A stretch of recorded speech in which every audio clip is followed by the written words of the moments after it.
Whichever way you judge me has absolutely no impact on me because I'm completely stoned. So I have not given this privilege to anybody that somebody can make me happy, somebody can make me unhappy. Any moment we could be doing something wrong, so we listen to everybody.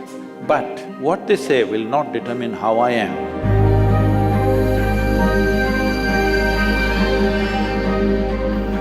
So Sadhguru, sometime back I happened to be in a situation where a friend of mine was drunk.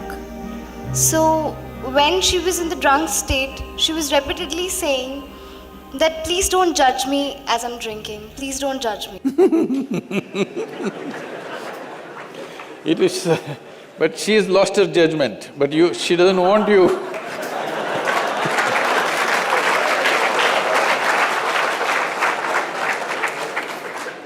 So my question is, whether it is alcohol or not, in life, why are we so apprehensive about being judged by others? And how can we not let this come on our way of being happy?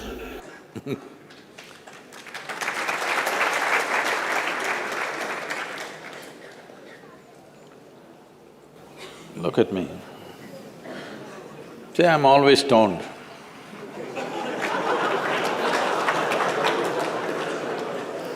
Never touched a substance, but always stoned. You can judge me whichever way you want.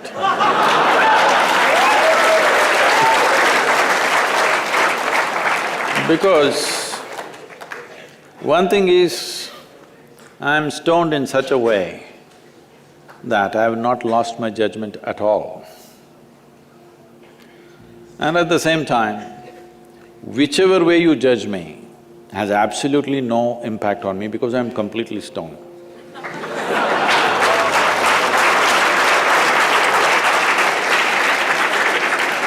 Having said that, why this consumption of alcohol and drugs is growing the way it's growing in the world is, this is because the heavens have been collapsing. Yes, I was in Bangalore just 3-4 weeks ago. There were over 8,000 people doing a 2-day program with me.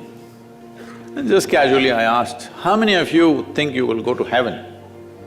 Only 5 hands went up. Then I asked, are you all the hell people? No, it's just that both heaven and hell have collapsed in people's minds. This is the first time in the history of humanity that this many people in the world can think for themselves. Otherwise, your priest, your mullah, your pandit or a book was thinking for you. The first time that so many people can think for themselves. Are they thinking right, thinking wrong? There are many issues about that. But they're thinking right, thinking wrong, but they're thinking. So all illogical things are naturally collapsing.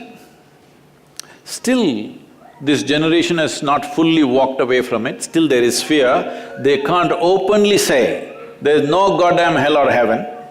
They're still fearful about it, but they're trying to make a little heaven for themselves here. So, hey, wait. So naturally, when they're not able to do it for themselves out of their own intelligence, they will fall back on chemicals. Today, just to take very affluent societies, because every society is aspiring to be like that, let's say you take United States, which is the most affluent nation on the planet right now. 70% of US population is on prescription medication. Another 30%, of course, buying it off the back streets.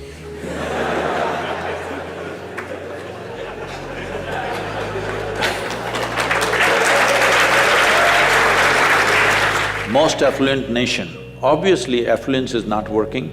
To be healthful, you need chemicals. To be joyful, you need chemicals. To be peaceful, you need chemicals. To be ecstatic, of course, that is ecstasy. So, I'm not even looking at it morally. It's never a moral issue for me. If 90% of this population right now is on chemicals, believe me, the next generation that we produce will be a generation which is much less than us.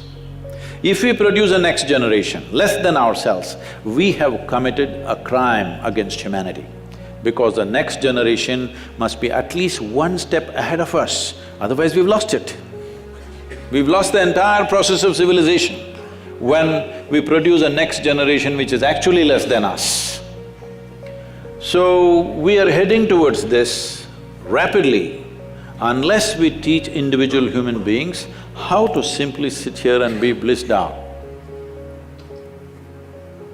Stoned enough or no? Just look at me. But am I conscious enough, alert enough, clear enough?